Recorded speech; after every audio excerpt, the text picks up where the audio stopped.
Hello, hi everyone. Today to our broadcast for our first contouring webinar for the ACRO contouring webinar series. We are glad to have Dr. Sushil Beriwal, professor at UPMC, who's going to talk about imaging-based HDR brachytherapy for cervical cancer today. As a reminder, we sent out some pre-surveys. If everyone can fill that out, as well as a post-survey who's attendance today, we're going to hand out 5 $10 gift cards at the end of our web's contouring series. So make sure you fill out your pre-survey and your post-survey to get credit for it. So I will hand it over to Dr. Beriwal, who will present today's topic. Okay, good evening everybody. So I understand that you're at a different level of training in your program. So what I'm going to discuss is basically the concept behind 3D image-based brachytherapy for cervical cancer.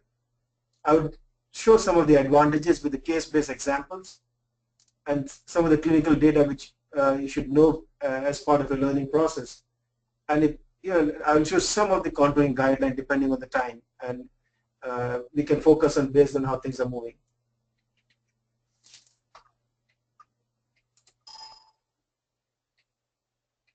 Okay, so all of you will have, traditionally we have been prescribing the dose to the points, and the outcome data have been good, but all of us have seen unexplained morbidity and unexplained local failure, because the point-based dosimetry a lot of times doesn't correlate with the outcome, and I'll show you why that happens. Now, all of us, like in planning, we do CT-based planning for almost all sites, and the basic planning for external beam is 3D planning.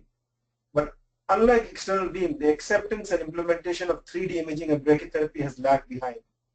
It's unfortunate, but part of it is because of the software, the hardware, the cost, training, expertise, and the market was not as large as external beam. And we continue to prescribe to point, although we have been using CT-based planning for external beam for almost 20 years now.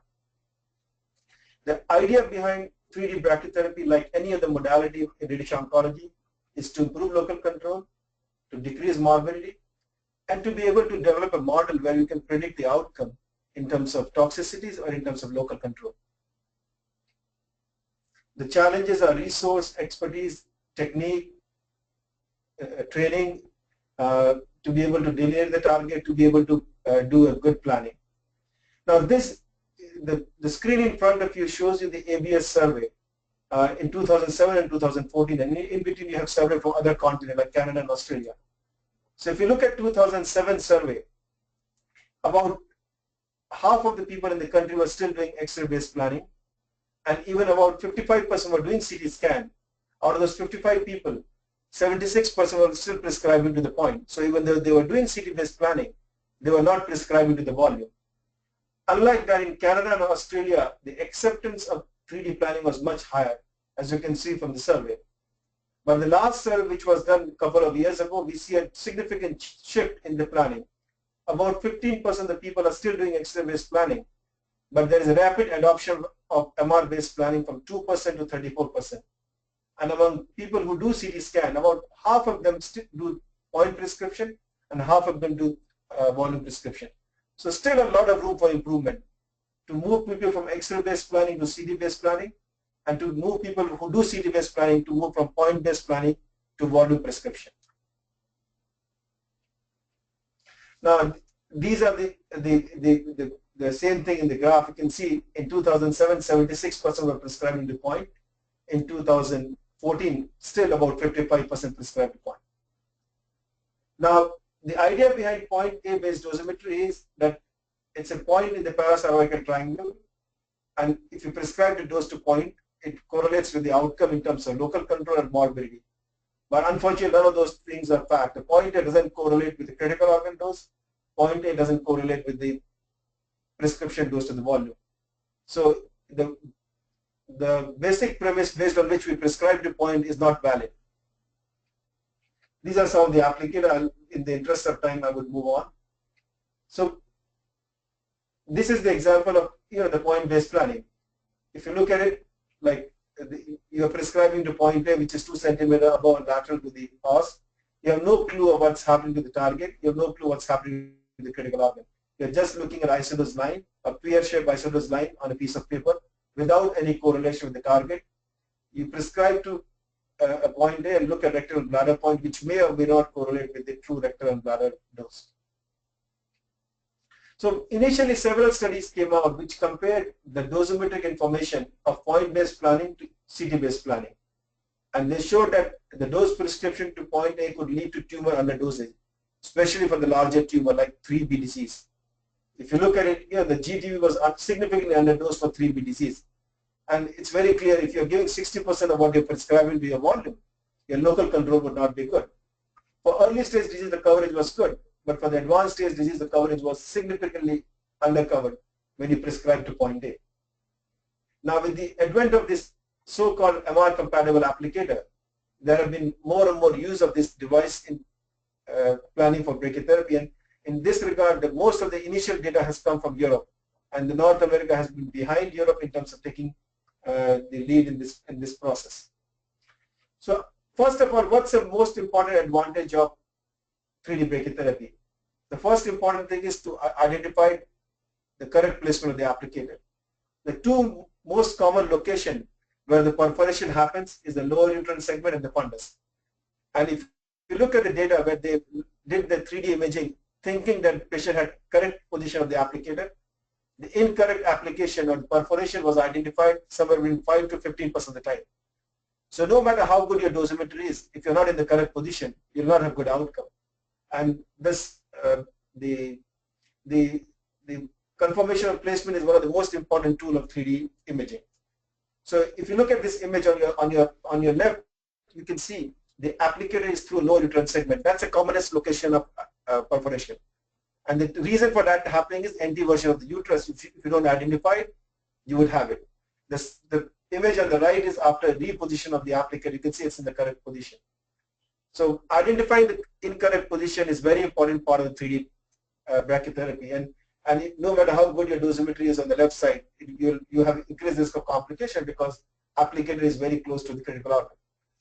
One common question which comes up for the resident is, what happens when you identify this? What do you do next? And I see a variable answer from the people. Like some would say, I would take it out and wait for 2 weeks for things to heal. Some would say, oh, we have contaminated the tract, we need to do a hysterectomy.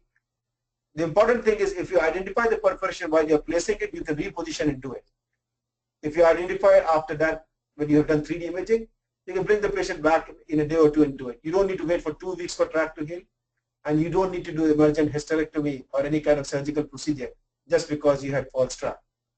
Identifying it and fixing it is the solution. And one of the important modality which helps you fix it is the ultrasound. So if you're not sure whether you're in the correct track or not, bring your radiologist who would help you in guiding the placement. Or if you have ultrasound in your own department, you could use that for having the correct placement, like in these patients. Sometimes the cavity is too distorted. Like if you look at the image on your left, it's not in the correct position, but there is no way you could get your applicator into that jigsaw track. So as long as at the level of the cervix you are in the correct position, as you can see on your image on your right, you are fine. And that's another advantage of 3D planning. You don't need to load your radioisotope all the way up to the fundus if there is no cancer there. You can just load it up at the level of the cervix, which is usually 3 centimeters or so. And you could have still good outcome without needing the need for repositioning or readjusting it. And these kind of applications are hard to adjust, but 3D imaging helps you identify it. And again, if you see the images on the left and the right on the same patient, the one on the right is into the cavity, but the one on the left you can see is going through the fundus. And that's because the 6 centimeter diameter was length was too long for the patient. So you adjusted, and the one on your right is basically with 4 centimeter diameter as tandem length. So I showed you 2 examples of lower uterine segment perforation and fundus perforation. One of the other reasons why lower uterine segment perforation can happen is in the retroverted uterus. So identifying that is important in terms of avoiding that to happen.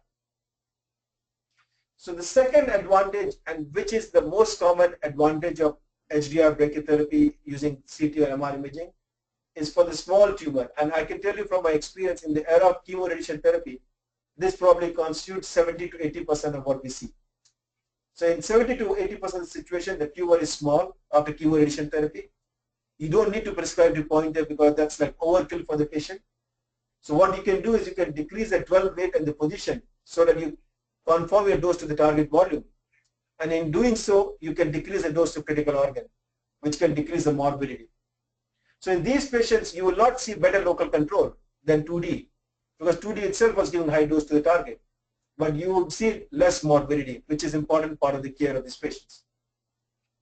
So if you look at one of the data from Canada, looking at the 2D versus 3D planning, they noticed that in small tumors, the coverage was maintained 100% or more, but they were able to reduce the dose to critical organ by 12 to 32%, which is a significant number. If you reduce the rectal dose by 30% or bladder dose by 30%, you can significantly reduce the risk of grade 2 and above morbidity without compromising local control. So this is an example.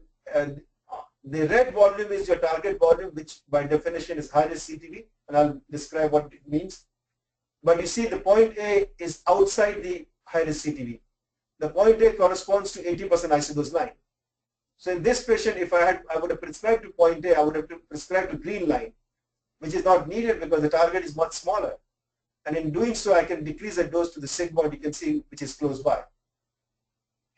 Another example, the non-optimized plan is on your left where you prescribe to point, and the optimized plan is on the right where you prescribe to the volume.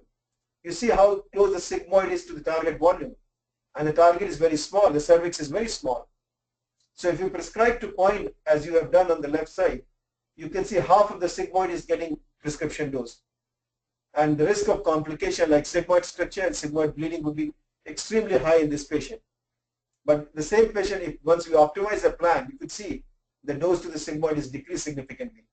And you have 75% isodose line going to the sigmoid, but the 100% isodose line is away from the sigmoid, just touching the sigmoid. So this patient, you could, the coverage of the target volume is still 100% or above, but you're able to reduce the dose of critical organ. It's very important to being able to optimize to the target and reduce the dose to critical organ. Another example, look at point A. In this patient, the point A is in the sigmoid. It's touching the sigmoid, and the target volume is much smaller. So by prescribing to the point A, we would be hurting the patient by giving dose to the sigmoid. And by prescribing to the volume, we are able to reduce the dose to the critical organs. Another example, we see the point A in the bladder. So I've shown you multiple examples through this, like 5 minutes of different cases. You can see point A has been on the bladder, point A has been the sigmoid, point A has been nowhere related to the target volume. And this is not very uncommon in the era of chemo radiation therapy, where people have very good response to chemo radiation therapy after external beam, and the tumor shrinks significantly, the cervix shrinks significantly, that the point A dose is basically overkill. And what happens, in essence, you end up treating rectal bladder to high dose. So in these patients, just prescribing to the volume, we are able to decrease the risk of complication. And that constitutes, I would say, 70 to 75% of what we see in the clinic. You can see in this patient, the bladder is very eccentric. So you can decrease the dwell time on the ring on one side to be able to reduce it. Again, another example of eccentric dwell time. And this concept was validated clinically by the group from Australia, where they did MR-based planning for the first fraction and ultrasound-based planning for the remaining fraction. And they compared 2D LDR to 3D SDR. And they noticed that there was no difference in local control between the two modalities. But the risk of being asymptomatic from any kind of complication was almost 25% higher with 3D versus 2D. And there was no difference in survival. So they concluded image-based SDR planning led to decrease in late radiation effects by decreasing the dose to critical organ without affecting patterns of failure and survival, for the reason which I showed you with the case-based examples. Now, the second advantage of image-based brachytherapy is dose escalation, or to be able to cover the target volume with adequate dose. In the era of chemo radiation therapy, probably this constitutes 20 to 25% of the tumor, where the response is not as good as you desire. The target is still very big in size, and if you prescribe to point A, you will be underdosing the target. And that way, we all know that if your target is not getting prescribed dose, your local control would be inferior. So in these patients, you could potentially improve the local control without increasing the risk of complication by monitoring the dose to critical organs. So this is an example. You can see that the target is very eccentric. The disease is more posterior, and if you prescribe to point-based planning, you would not get anywhere close to the target. So you were able to treat the target, monitoring the dose to rectum and bladder, and cover the target volume adequately. This is another example of we using hybrid applicator. So how do you improve the target coverage in this patient? Most of the time you have to use more than what you use with intracavitary alone, either using interstitial implant or doing hybrid applicator like Vienna applicator. So this is one of my case showing Vienna applicator. The picture on the top is the patient having ring, and we simulated as if we are treating with ring and tandem without the needle. The picture on the bottom is by adding few needles. You can see on the top that the red volume, which is the target volume, is not getting covered on the right side because tumor is very eccentric. But in the bottom picture, you can see the target volume is getting covered because we use some needles to cover it. Like this will give you an example again. You can see that the target volume is getting covered because we use some needle. We use somewhere between 2 to 6 needle on the lateral aspect of it. What the needle does is it helps you extend the isodose line by 10 to 15 millimeter laterally. So in people who have moderate response where the bulky central disease is still present, you can extend your isodose line 10 to 15 millimeter beyond point A dose. And that way you are able to cover the disease laterally without affecting rectal and bladder dose. You can see that in the example above, if I had to treat this target volume, I would have to increase the weighting so much that the rectal dose would go up. But in this case, we put some needles in, extended the isodose line laterally without affecting the rectal and bladder dose. So another example, you can see how the isodose line is extended laterally on this side and on this side. So you are able to extend the isodose line laterally to help improve the coverage. Sometimes you may not need to put the needle in if the disease is very centric. You can increase the weighting. Like in this patient, you can see the point A was slightly outside the target volume. So when we increase the weighting from the tandem, the point A got 110% of the prescription dose, but the target got 100% of the dose. And that way, we were able to increase the weighting looking at dose to the sigmoid and the bladder. So having 3D imaging gives you a comfort level of changing your dwell weight and position according to the coverage, respecting the tolerance of rectum, bladder, and sigmoid. And it's very important to have that 3D information in front of you when you're trying to make those adjustments.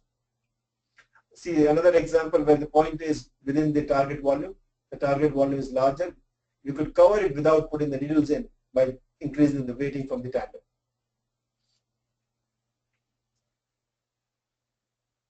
Yeah. And when we are looking at these plans, well, you should have access to this Excel sheet which is available on RTOG website and ABS website. Basically what it does is it converts your dose per fraction to the equivalent dose at 2 Gray per fraction, which all of us are used to that number. So what you do is you look at the number for each fraction, and so like in this case, 45 Gray is the external wave volume. We prescribe 6 times 5. So the bladder 2 cc got 5.5, rectal 2 cc 2.7, sigmoid 3.5, and target 5.2. This was the patient without the needle. You can see your D90 for the target is 77.18 Gray, but the bladder is getting 90 Gray. But in the same patient, when we simulated by putting the needles in, the D90 for the target is 90 Gray, and the bladder is getting 88 Gray. So you are able to improve the dose by 20 Gray without affecting the critical organ dosimetry, which is a significant improvement in the therapeutic ratio by increasing the dose. And we were able to do it by putting the needles in. So it's important to monitor the dose for fraction to fraction and convert that to equivalent dose and make sure target gets what you want. Normally we aim for a target dose of between 80 to 90 Gray depending on stage of disease, response to the treatment, and the amount of disease visible at the time of brachytherapy and the critical organ dosimetry. So for good responder, we try to aim 80 to 85 Gray. So I prescribe 5.5 times 5. For poor responder, we aim 85 to 90 Gray. So we prescribe 6 times 5. And we try to optimize the plan so the D90 for each fraction is 100% or more. Similar concept like prostate. When you do D90, you want D90 to be prescription dose and above. So we want D90 to be prescription dose and above, and D2cc of rectum, bladder, and sigmoid, and I'll talk and show you the data. We have scaled down now. In the past, we used to take it 85 to 90 gray. For the bladder, we try to limit close to 80 gray. And for the rectum and sigmoid, D2cc less than 70 gray. Preferably 65 and below, but at least less than 70 gray. This is our own data for about 125 patients. You can see our mean D90 was 83 gray. The 0.8 dose was lower than D90 dose because of the reason I explained, that majority of people that were a good responder, you did not need to give that high dose to the 0.8. And D2cc for the bladder and rectum and sigmoid were within the acceptable limit. And we reported our outcome, and we showed close to 90% local control. We did notice higher recurrence rate in adenocarcinoma. So our philosophy now in adenocarcinoma is to give 85 and above whenever it is feasible. And the grade 3 complication was less than 5%, 2% or so. So significant therapeutic improvement in the sense that local control is close to 90% and grade 3 complication less than 5%. This is summary of all the large published data. The big one is from Australia using combination of MRI and ultrasound. Local control 88%. The Vienna series 95%. Our own series 92%. The French data, which I'll show you, 79%. The Polish data, the largest data with CT-based planning, 90%. The Paris data using MR-based planning. So you can see consistently that the local regional control are close to 85 to 90%. The retro embrace is combination of data from multiple institutions in Europe and Asia, and again local control 91%. So the local control, which we used to quote around 80% or 75%, has gone up close to 90% now. The survival is in the range of 60 to 70%.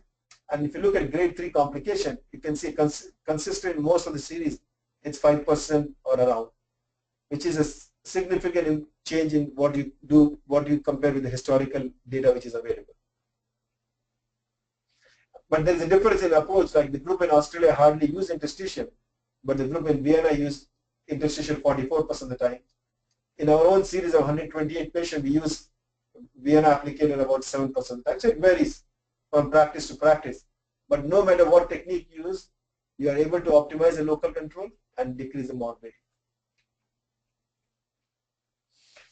We also looked at what is the value of imaging in terms of predicting the response. So we identified about 84 patients contoured the volume of disease pre-MRI and at the time of first brachytherapy.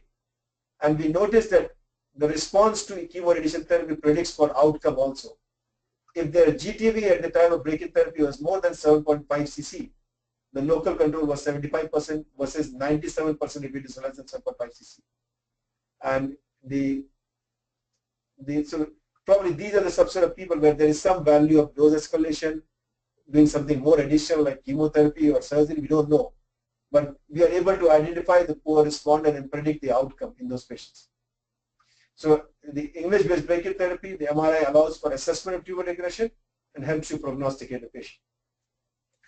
This is the French data which all of you should know. It's the only, I would say, multi-institution prospective data other than Embrace, which is now starting to publish the data, but they have not published the outcome, but more like early feasibility one. So this is the French data, and I would like you to focus on group 3, which is the chemoradiation group. Group 1 and group 2 had different management plan. So if you look at it, with the 3D versus 2D, the local regional control and the relapse-free survival were not, they were very comparable. But if you look at the toxicity, the grade 3 complication was 22.7% with the 2D and versus 2.6% with the 3D. About 20% improvement in grade 3 complication. And in grade 2 complication, about 10% improvement. Now, if you look at the local regional control, I mean, the numbers were 4 or 5% difference, slightly better with 3D. But overall, the major advantage was a decrease in the morbidity, which is significantly different. These were all CT-based plan, multi-institution, and one of the reasons you could make an argument that local regional control were not as good as you would think likely to be, but the doses delivered in the trial were on the lower side, and that's how it is practiced in France. But overall, when you compare it with the traditional 2D plan, it was still better with the 3D plan, and more importantly, 20% improvement in grade 3 complication. I mean, if you have any modality which causes 20% improvement in grade 3 complication, there is no reason why you should not be doing it. I mean, when we look at 3D versus IMRT for prostate, we do not have that difference in the morbidity. The difference in the morbidity is 3%, 4%. Like if you add proton on top of it, we hardly see any difference in morbidity. But here you have a modality which anybody in any department can use it. Just CT-based planning, not state-of-the-art MR-based planning, 20% improvement in grade 3 morbidity. I mean, if you have a modality which can improve outcomes so significant, there is no reason for us to do 2D-based planning. Now, I'll touch in brief some of the data on the organ at risk in the same notion that the traditional point-based plan tend to underestimate the dose of rectum and bladder. Like these were comparing 2D plan to 3D plan and looking at the dose of rectum and bladder. So whatever dose we were thinking we were prescribing in rectum and bladder, in reality the dose is 1 to 2 times more than what we were prescribing. So it was underassessing the dose to the critical organ because the point-based planning is not a good modality to look at critical organ dose.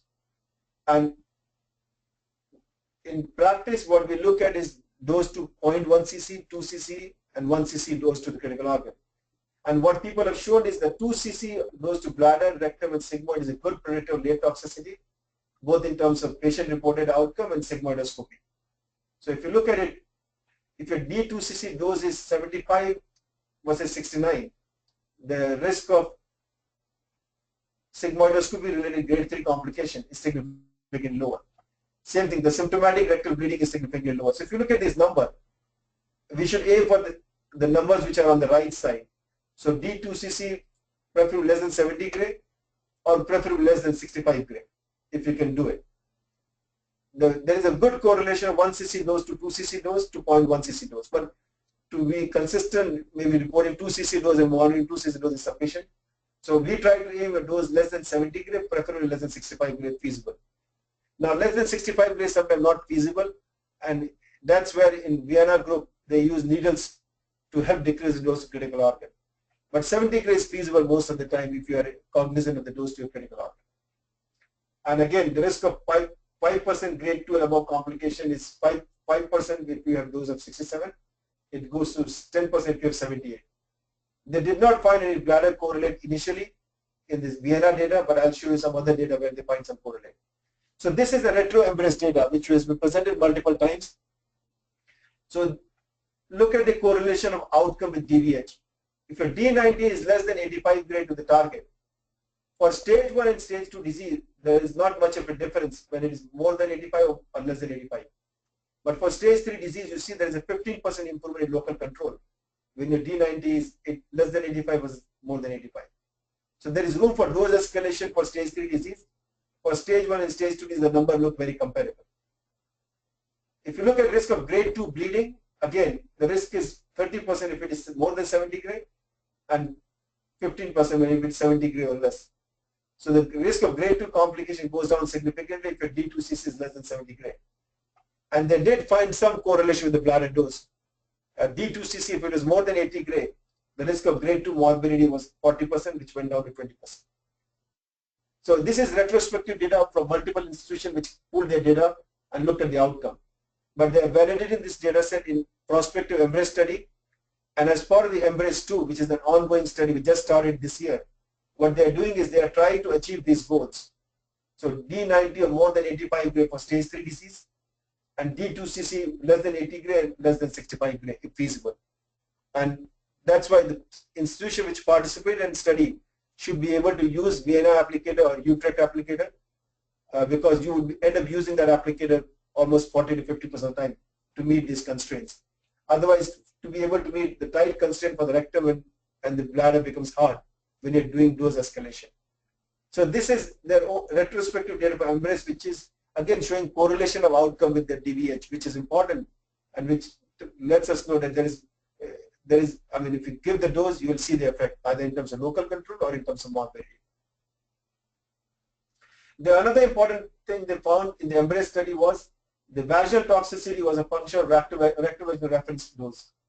And it's important not to load the vaginal applicator with a too high rating, because when you do 3D planning, sometimes you get, if you don't look at the local dose, you may look at the deviation, it may look good, but the vaginal dose may be significantly higher.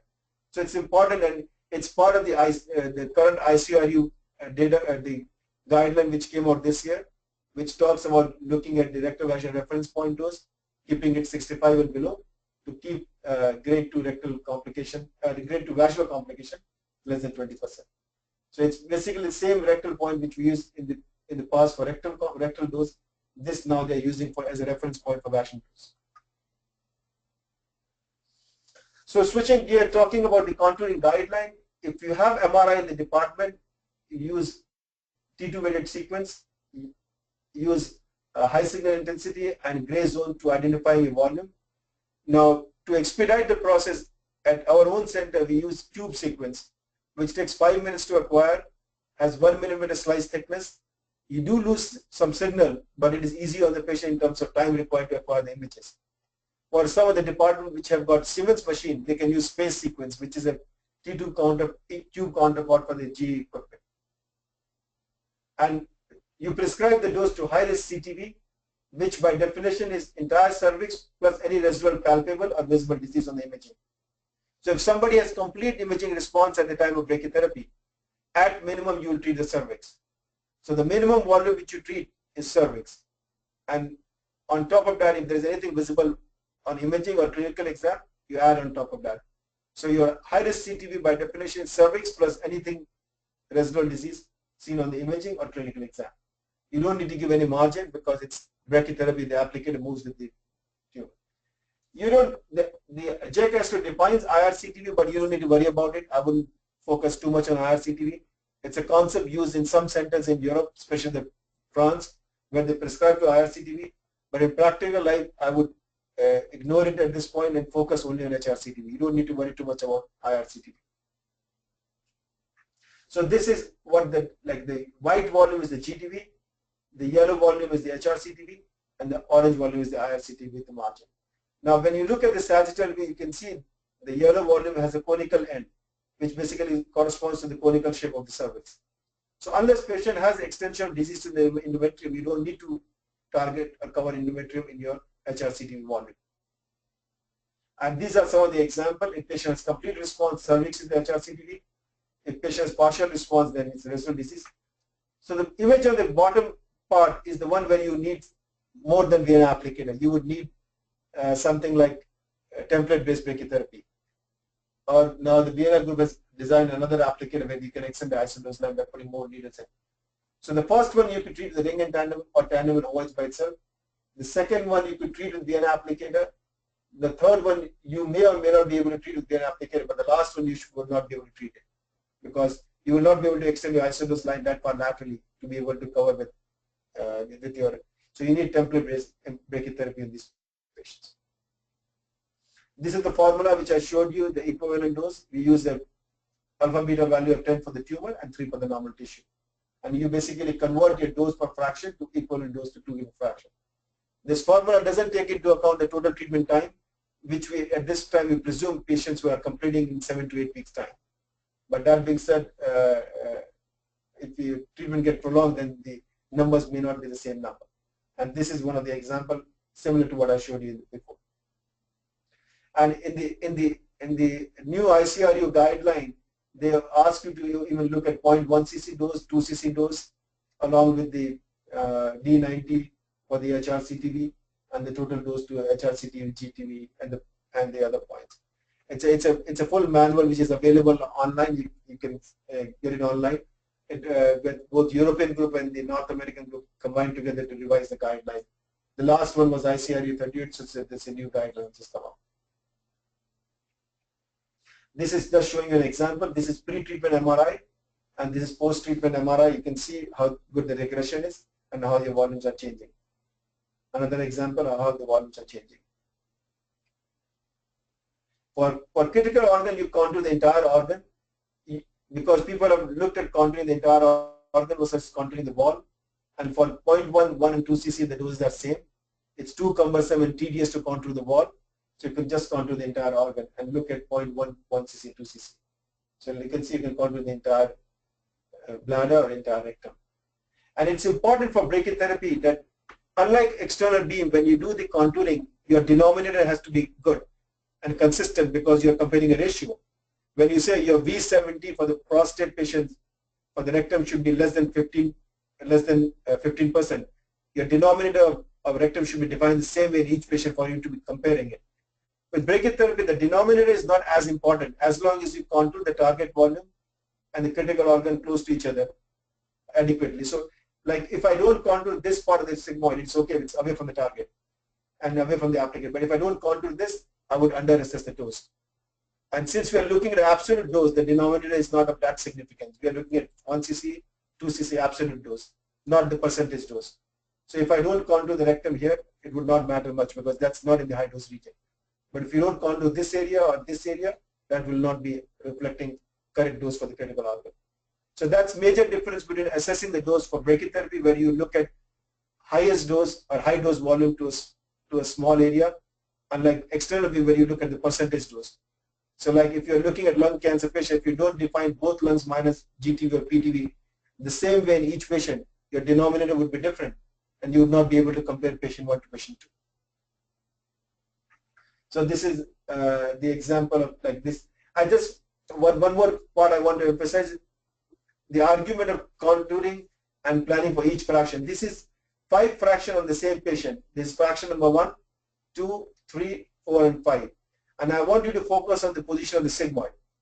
See the position of sigmoid in this fraction 1 versus fraction 2 versus fraction 3, 4, and 5. So sigmoid is the most mobile of the critical organ and it changes the position significantly. So it's very important to plan fraction to fraction, otherwise you will not be able to account for the dosimetry of the critical organ. Now, out of the 3 organs, sigmoid is more forgiving also because when you calculate D2cc dose, you calculate for the worst possible scenario, presuming same part of the sigmoid is getting high dose at each fraction. But if the scenario is like this, you realize that D2cc dose with sigmoid is the worst case scenario. In reality, the part of the sigmoid is not getting the same fraction and same dose at each fraction. So you have more leverage and more room to increase the dose to the sigmoid without compromising the dose to target volume. In practice, that happens, but not very infrequently, where you have to make that determination or make a call. So MRI is not universally available, and we need to do repeat imaging to account for the critical organ dosimetry. So can we substitute CT scan with the MRI? And if you look at the data, that yes, it could be substituted provided you know the limitation and you know the pros and cons of it. The initial study of comparing MRI to CT consistently showed that the volumes of target volumes are higher on the CT than MR. And the reason is the lateral width and the superior extent is it's hard to estimate on the CT scan.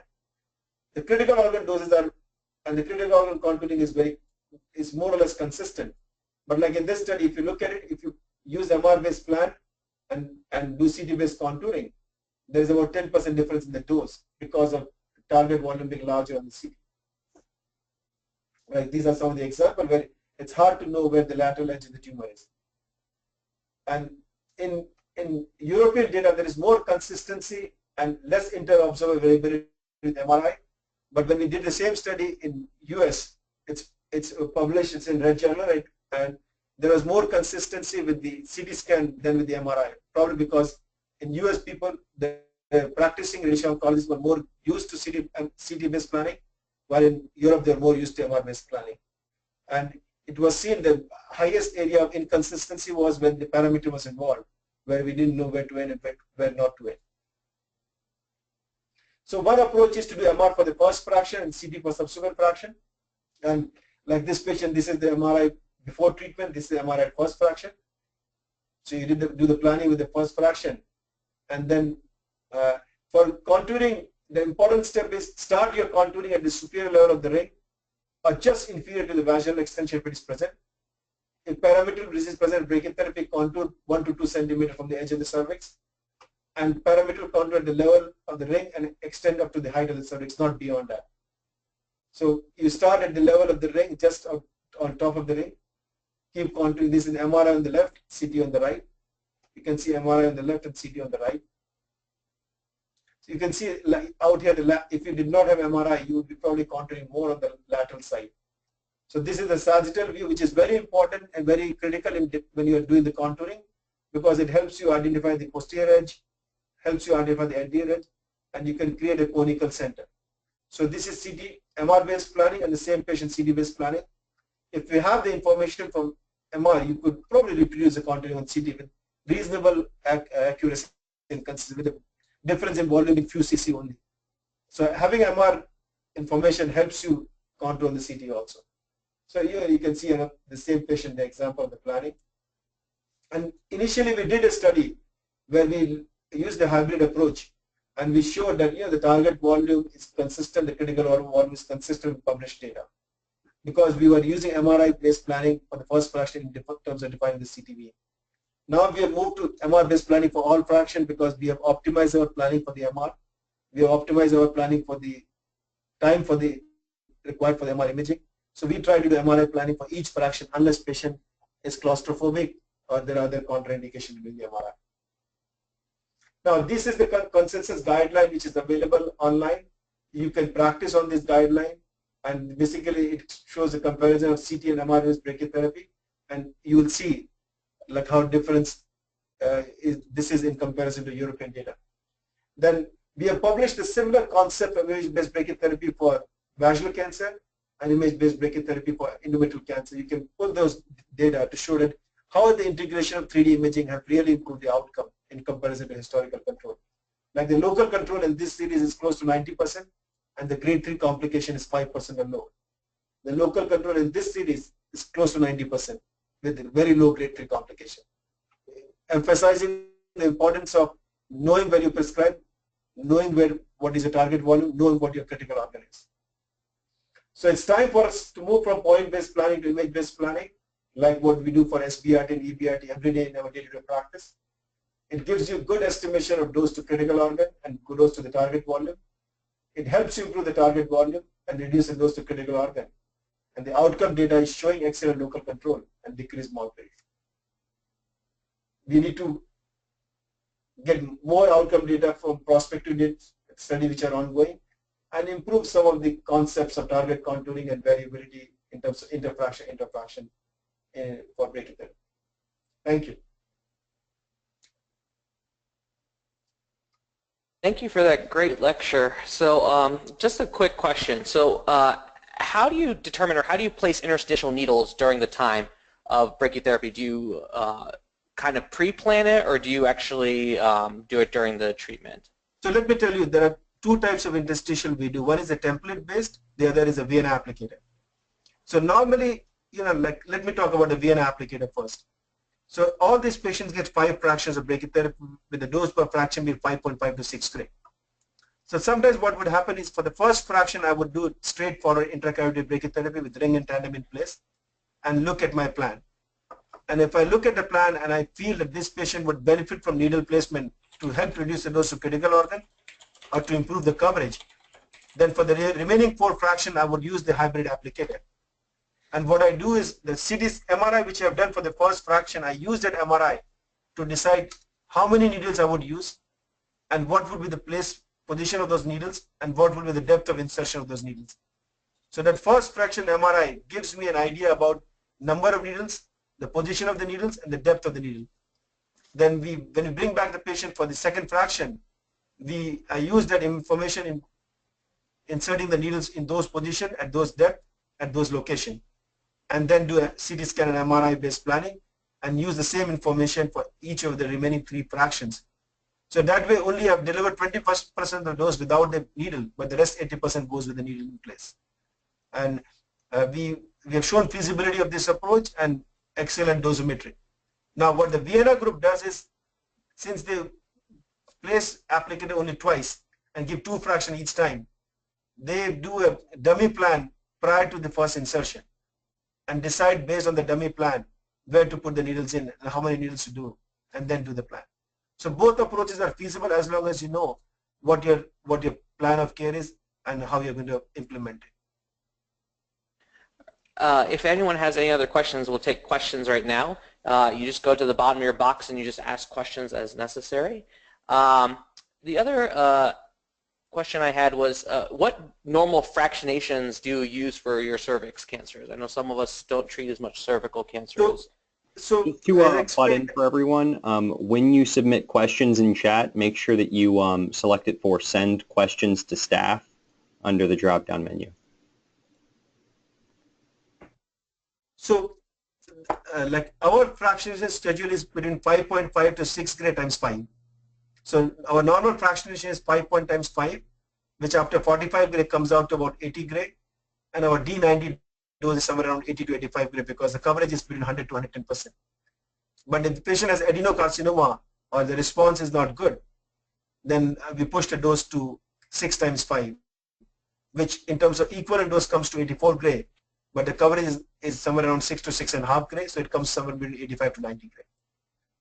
So we prescribe a dose of 80 to 90 gray with 80 to 85 for most patients and 85 to 90 for poor responder or adenocarcinoma. So the dose per fraction is 5.5 to 6 times 5. Now when the Vienna group does 7 times 4, that comes to a similar 84 gray. So but the commonest fractionation used in North America is 5.5 to 6 times 5 fractions. Does it answer your question? Oh, so the other question is, can you speak about the timing of brachytherapy in relation to concurrent chemo-RT? So what we do is like we start brachytherapy in 4th or 5th week of radiation, and they get once a week brachytherapy as long as they're on external beam. But we don't do brachytherapy and chemotherapy on the same day. And once they've complete external beam, we do twice a week brachytherapy to complete the treatment in 7 to 8 weeks time. So if they have first brachy in week 4, so week 4 and week 5 and week 6 will be once a week brachy, and week 7 will be twice, and they're done. Now the data from Embrace, which was presented at ABS, showed somewhat better outcome if the treatment was done within 7 weeks instead of within 8 weeks. But that could be a factor of, you might have done that kind of approach for people who have good response or something like that. But overall, we try to complete the treatment within 8 weeks, so that if we start brachytherapy in 4th or 5th week of radiation, we are done in 7 to 8 weeks of radiation. Chemotherapy is in the first 5 or 6 weeks only. It is not done on the days of brachytherapy.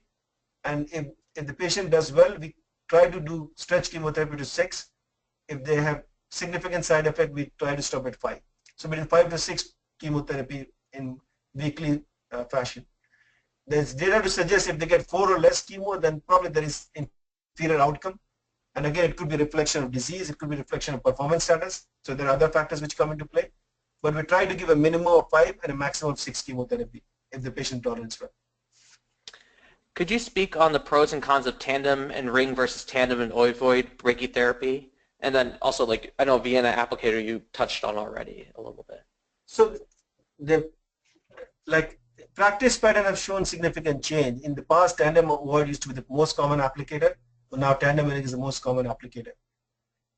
Partly because it's easier to use, more reproducible, and convenience.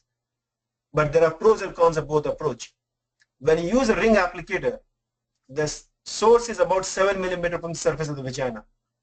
So the vaginal surface dose is higher with the ring applicator, and the lateral protrusion of isodose line is slightly less. When you use the ovoids, the center of the source is somewhere between 0.75 to 1 to 1.5 centimeter, depending on the size of the ovoid from the surface. So following the inverse square law, the surface dose to the vagina is less with the ovoid, and you have better isodose line, a better depth dose laterally. So technically, isodose lines are more laterally projecting with their ovoids and less surface dose. But clinically, people have not reported any difference in outcome. But you may notice slightly more vaginal toxicity with ring and tandem, but that has not been compared and reported. So that being said, it's a matter of convenience, it's a matter of training, it's a matter of comfort level. We have both the applicator. More commonly, we use ring and tandem, but once in a while, for a different kind of anatomy, especially, I may use tandem and ovoids also. Sometimes for narrow vagina, it's easier to insert the ovoids because ovoids are in split fashion. Ring is not in split fashion. It's hard to insert it. As far as hybrid applicator is concerned, they are available with ring and tandem also, and tandem and ovoid also. The one with the tandem and ring is called Vienna applicator. The one with tandem and ovoid is called Utrecht, which was designed in Netherlands. And both do the same job. They basically extend the isodose line laterally by 10 to 15 millimeter. So it's not that one is better than the other. The outcome data for both look very similar. It's based on your comfort level. If you're used to tandem and ovoid, then you may use Utrecht applicator for hybrid. If you use a tandem and ring like us, then we would use Vienna applicator. But when you use the Vienna applicator or Utrecht applicator, you need to realize that loading from the needle is very small. The ratio between tandem and ring is 1:10 or 1:5. So if your tandem weighting is 1, your ring weighting is 0.1. You cannot use too high a weighting for the needle. That increases the surface dose and it can increase the risk of toxicity. So you have to be very careful when you optimize with the needle in place in terms of a local dose and in terms of how much weighting you put it in. And I mean, you don't want to extend your isodose line by 2 centimeters by using the needle. That's not going to happen. That will increase the local dose and it can increase necrosis or the risk of complication of ureterics complication, things like that. All right. Thank you, Dr. Beriwal, for your time today. We have no more questions, but we appreciate your time and thank you for this great lecture. As a reminder, our next lecture will be Dr. Gia, who's going to present spinal SBRT. For those who attended, please fill out the post surveys and for the gift card. Thank you. Have a great day, everyone. Good. And just one last point. If any one of you have any questions, feel free to email me. I'm accessible by email, and I would be more than willing to answer any one of your residents have any questions. Like if you're not doing too many of these in your program, feel free to email me if you have any questions or concerns. And thank you all for staying that late for being part of this presentation. Thank you. Thank you.